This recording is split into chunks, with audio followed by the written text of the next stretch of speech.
Como regra, o criminoso tenta com todas as forças esconder seu crime, planeja tudo cuidadosamente, mas em algumas situações tudo isso parece tão estranho que pode levar a investigação a um beco sem saída. Susan McFarlane nasceu em 31 de dezembro de 1958. Susan, a mais nova de 4 filhos de um casal, passou a maior parte de sua infância nos subúrbios de São Luís, no estado do Missouri. A garota sempre foi muito ativa durante o ensino médio, participava do conselho estudantil e também do clube francês. Paralelamente, Susan praticava esportes e se preparava para o ensino superior. Por isso, logo após a escola, em 1977, entrou na universidade.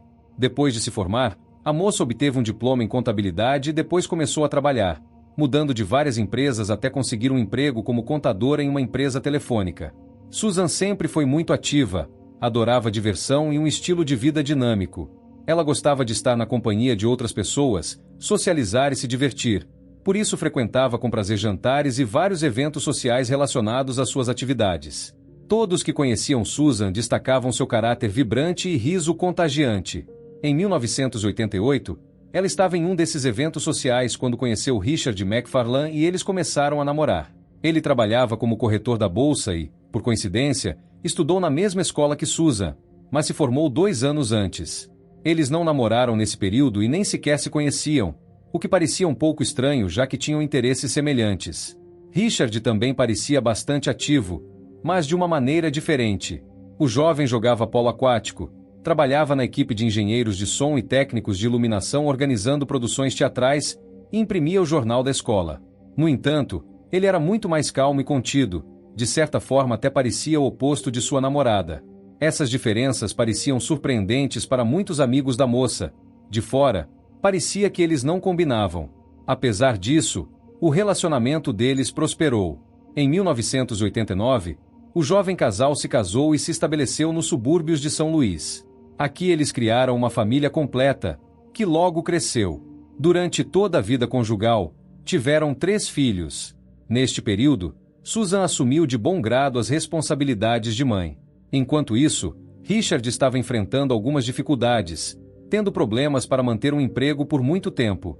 Por isso, ele estava interessado em buscar vários esquemas de enriquecimento rápido. Naquela época, várias empresas de marketing multinível estavam ganhando força, e logo Richard se juntou a elas. Ele se dedicava de bom grado a uma espécie de especulação, oferecendo itens domésticos como aspiradores de pó, frigideiras e conjuntos de facas por preços 3 vezes maiores, demonstrando as vantagens dos produtos enquanto persuadia as pessoas a fazerem compras caras. Enquanto isso, as crianças cresceram e Susan conseguiu um emprego bem remunerado. Em 1998, a empresa onde Susan trabalhava mudou sua sede para San Antonio, Texas, e por causa do trabalho, Susan foi forçada a se mudar com a família. Durante este período, ela ganhava muito mais que seu marido aventureiro, mantendo a família à tona. Ao mesmo tempo, por volta de 2000, Richard havia tentado mais de uma dúzia de diferentes direções de negócios, nenhuma das quais trouxe sucesso, incluindo vendas de corretagem e telemarketing. Finalmente, ele decidiu explorar uma nova direção que estava apenas começando na época: vendas pela internet. Apesar de todos os problemas do marido, o relacionamento do casal parecia bem. No entanto, isso era apenas uma bela fachada. Na verdade, sob a aparente calma, a família McFarlane estava passando por uma fase muito difícil. Susan já pensava em divórcio no final dos anos 90, e o casal até foi a consultas com um terapeuta familiar, já que Richard não queria deixar a esposa e os filhos irem embora. No outono de 2002, esse relacionamento continuava, mas Susan já estava desesperada e sonhava com o divórcio, mas não conseguia dar esse passo devido à resistência do marido, que ameaçava tirar dela as crianças e a maior parte das economias. Durante uma conversa com uma amiga chamada Denise no final de novembro, a mulher confessou que não aguentava mais Richard. Ela estava irritada com seus constantes problemas no trabalho, sua infantilidade e total incapacidade de fazer qualquer coisa. Ele era um fracassado na vida que estava afundando toda a família, e apenas graças ao trabalho árduo e bem-sucedido de Susan eles conseguiam viver normalmente. Não se podia confiar literalmente nada a ele. Essa conversa aconteceu em 25 de novembro de 2002. Susan contou à sua amiga que Richard estava se comportando de forma estranha. A mulher até mencionou que tinha uma sensação paranoica de que alguém estava grampeando seu telefone, monitorando seu computador e a seguindo. Para se distrair, A amiga convidou Susan para passar o feriado em Amarillo, mas ela recusou devido a estar muito ocupada.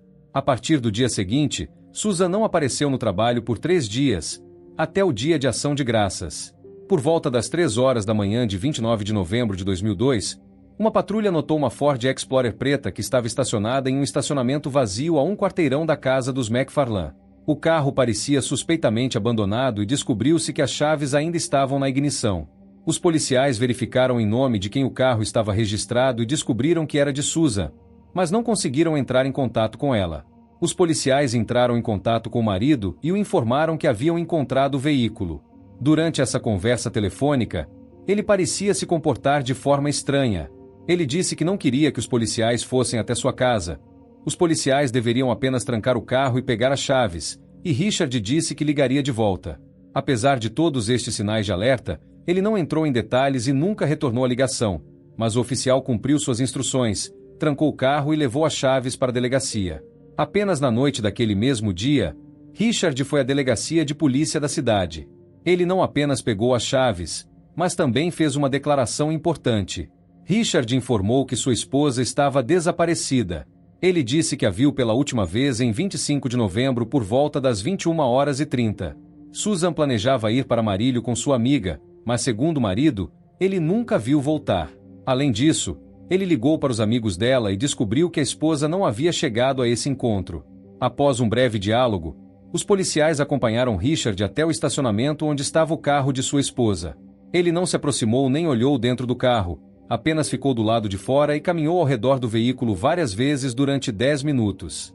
Então o homem entrou no carro e voltou para a delegacia com os policiais, de onde foi para casa. Parecia estranho que ele não tenha levado o carro, apesar de ter as chaves. Tudo isso levantou suspeitas. Então um dos policiais decidiu inspecionar o carro.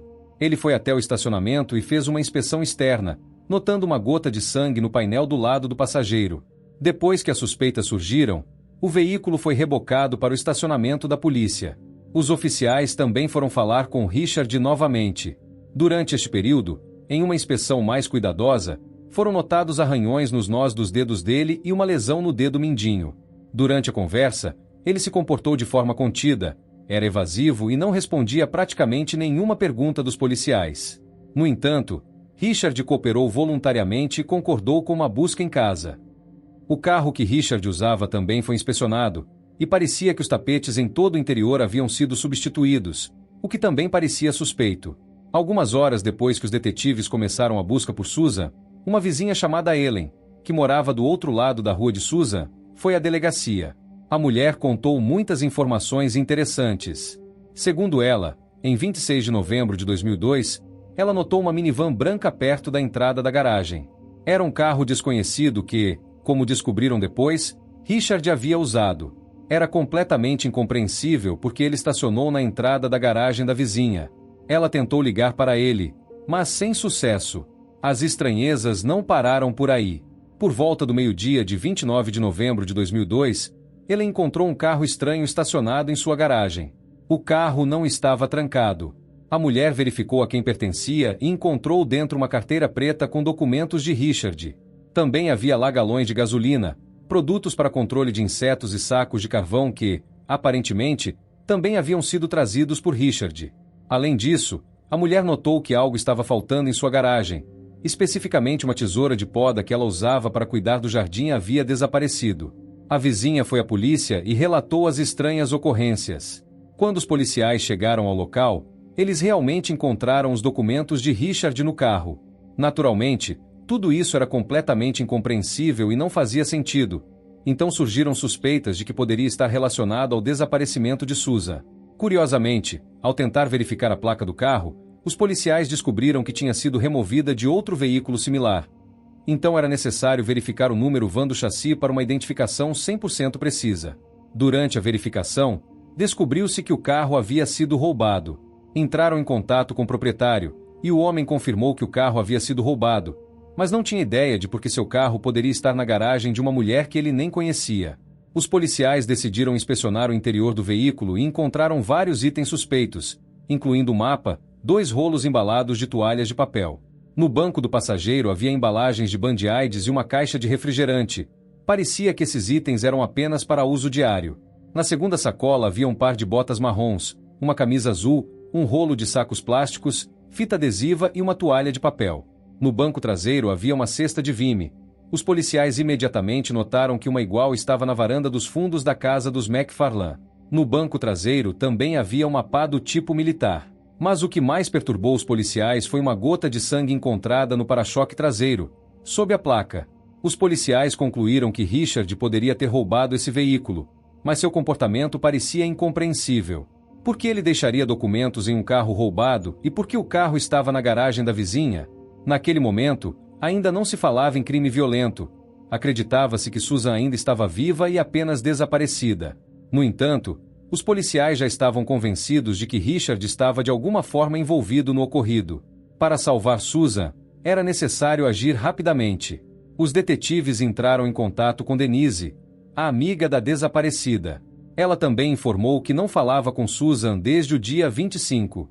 Segundo ela, foi nesse período que Susan compartilhou seus planos de divórcio. Susan estava determinada a se divorciar do marido e planejava iniciar o processo de divórcio nas semanas seguintes, e os documentos correspondentes estavam guardados em seu escritório no trabalho. Denise também contou que no dia de ação de graças, Richard ligou para ela. Ele pediu para falar com Susan, que segundo a amiga havia recusado o encontro e por isso não foi para Marílio. O homem dava respostas estranhas e entrecortadas às perguntas. Ao mesmo tempo, os policiais sabiam que naquele momento Richard planejava ir à polícia para relatar o desaparecimento de sua esposa. Então, por que ele não discutiu nada disso com Denise? Finalmente, a informação sobre o desaparecimento de Susan chegou à sua família. Todos eles foram para o Texas para ajudar nas buscas, trazendo consigo alguns dos melhores amigos de Susan. Os colegas de trabalho informaram que viram Susan pela última vez em 25 de novembro.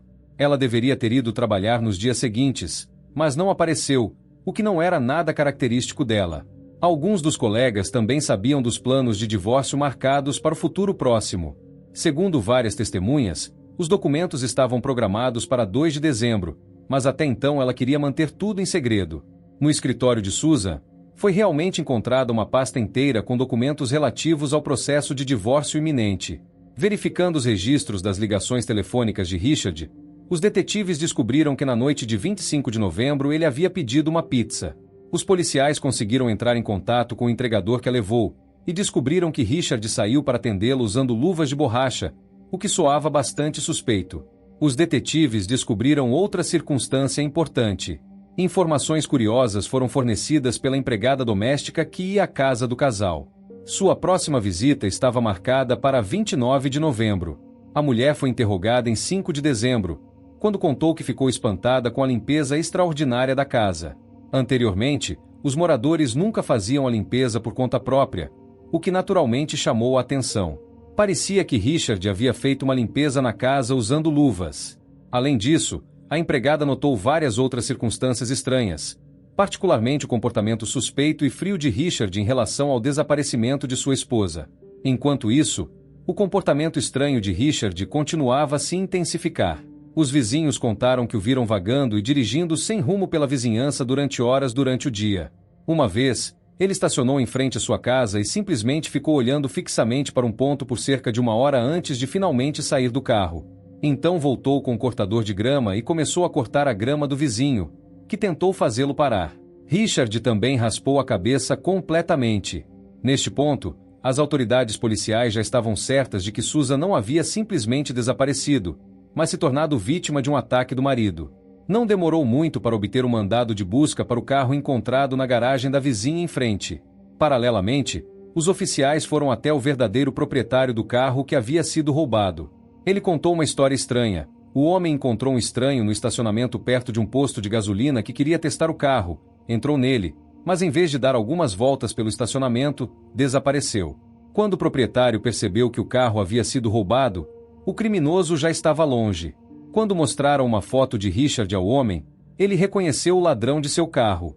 Curiosamente, quando os policiais falaram com o funcionário do posto de gasolina, ele confessou que Richard já havia ido até ele no final de novembro.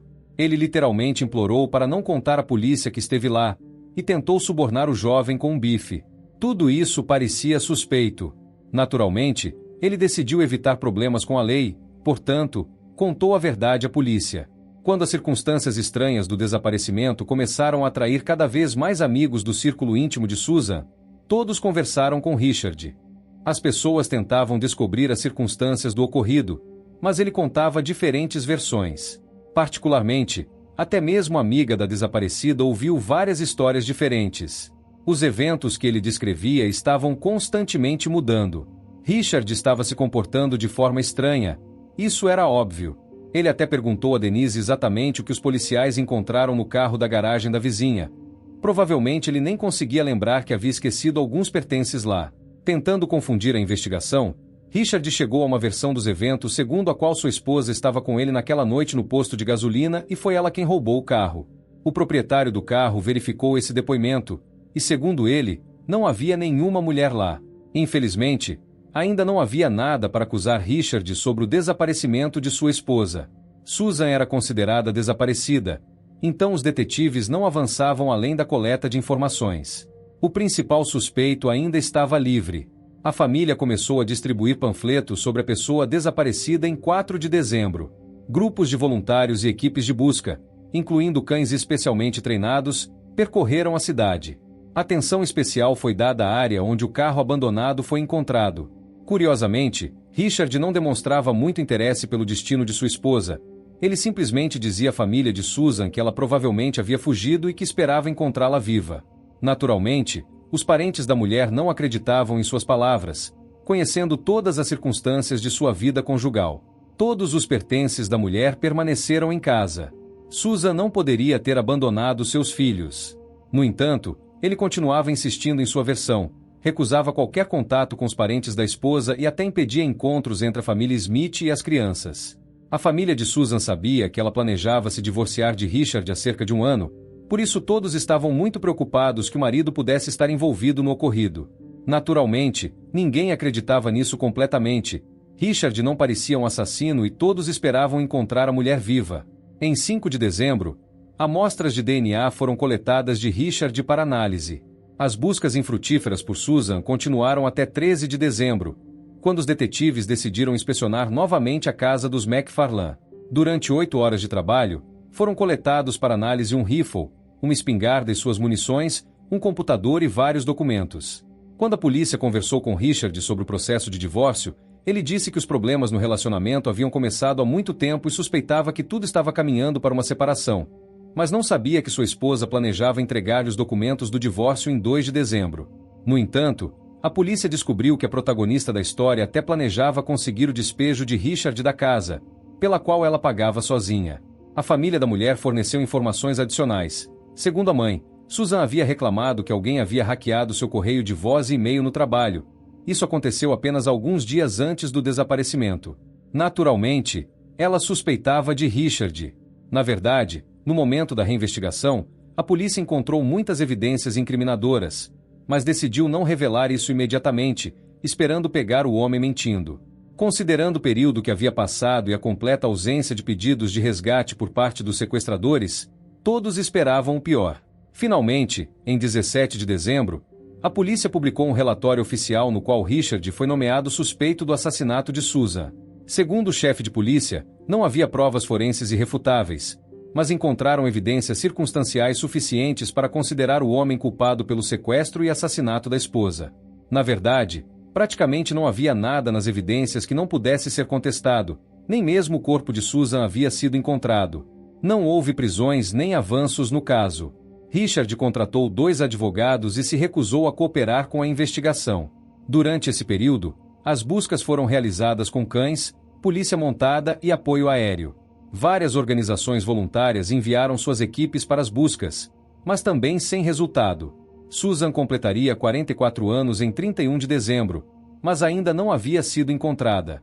Ela estava desaparecida há mais de um mês naquele momento, e isso não trazia otimismo.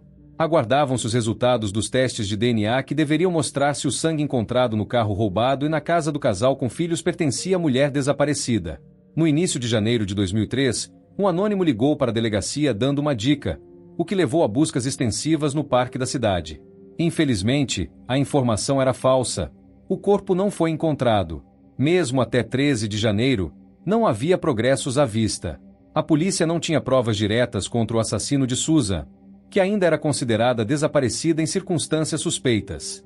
Richard permaneceu calmo durante todo esse tempo. Eles não conseguiam acusá-lo de nada e simplesmente o liberavam repetidamente. Ele continuava se recusando a participar de qualquer operação de busca.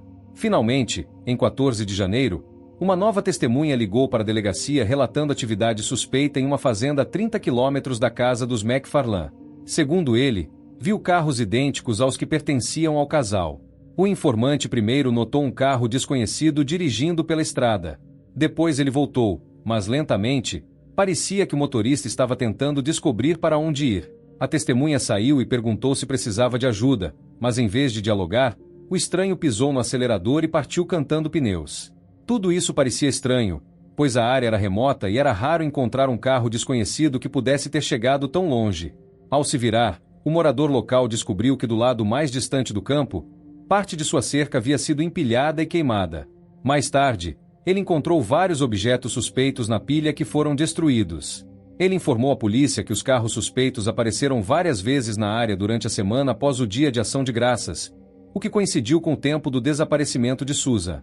Naturalmente, os policiais foram até essa região. Lá encontraram embalagens de um sorvete italiano raro que Richard adorava. Após uma breve busca, conseguiram encontrar um pequeno trailer improvisado feito de uma picape antiga que havia sido queimado. Dentro estava um corpo humano gravemente queimado, dividido em partes, em condição tão ruim que precisava da ajuda de um médico legista para identificação. Pela aparência externa nem era possível determinar o sexo da pessoa falecida.